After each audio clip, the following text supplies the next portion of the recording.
আমি সশ্রদ্ধ চিত্তে শপথ করিতেছি যে কেমন হয়েছে নতুন মন্ত্রিসভা, এই আলোচনা এখন চারপাশে শোনা যায়। তারেক রহমানের নেতৃত্বে 50 সদস্যের মন্ত্রিসভায় বেশিরভাগই প্রথমবারের মতো দায়িত্ব পেয়েছেন।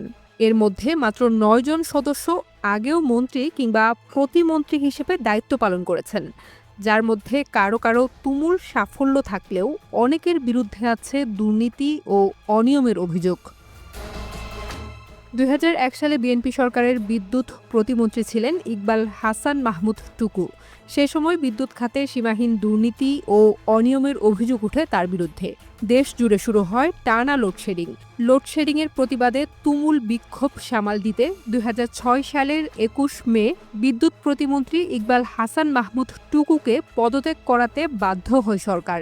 এরপর নতুন প্রতিমন্ত্রী অবসরপ্রাপ্ত মেজর আনোয়ারুল কবির তালুকদার দায়িত্বে এসে দুর্নীতির কথা স্বীকার করে বলেন, আগের মন্ত্রীর সময় প্রতিদিনই দুর্নীতি হয়েছে, তাই বিদ্যুৎ খাত বিধ্বস্ত হয়ে গেছে।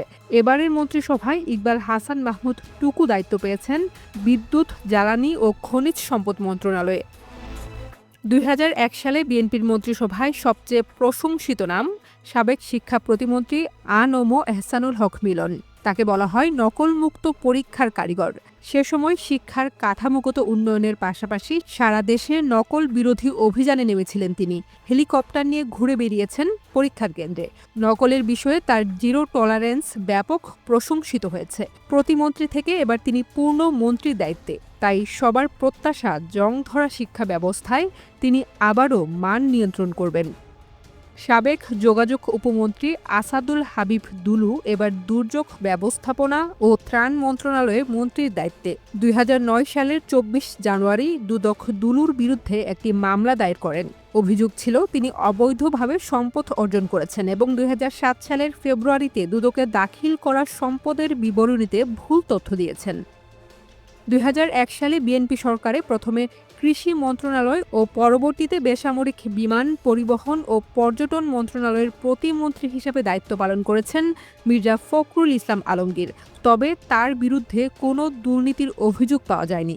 এবার তিনি স্থানীয় সরকার, পল্লী উন্নয়ন ও সমবায় মন্ত্রণালয়ের দায়িত্বে। সাবেক বাণিজ্যমন্ত্রী আমির খসরু মাহমুদ চৌধুরী এবার দায়িত্ব পেয়েছেন অর্থ ও পরিকল্পনা মন্ত্রণালয়ে। আর সাবেক যোগাযোগ প্রতিমন্ত্রী সালাউদ্দিন আহমেদ এবার স্বরাষ্ট্র মন্ত্রণালয়ের দায়িত্বে।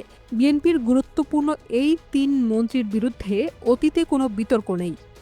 অতীতে বিএনপি সরকারে বিভিন্ন মন্ত্রণালয়ে দায়িত্ব পালন করেছেন বর্তমান মুক্তিযুদ্ধ বিষয়ক মন্ত্রী হাফিজ উদ্দিন আহমেদ বীর বিক্রম। এছাড়া বর্তমান ধর্মমন্ত্রী কাজী শাহ মোফাজ্জল হোসেন কায়কোবাদ এরশাদ সরকারের সময় ধর্ম প্রতিমন্ত্রী ছিলেন। তার বিরুদ্ধে ঋণ খেলাপির অভিযোগ রয়েছে।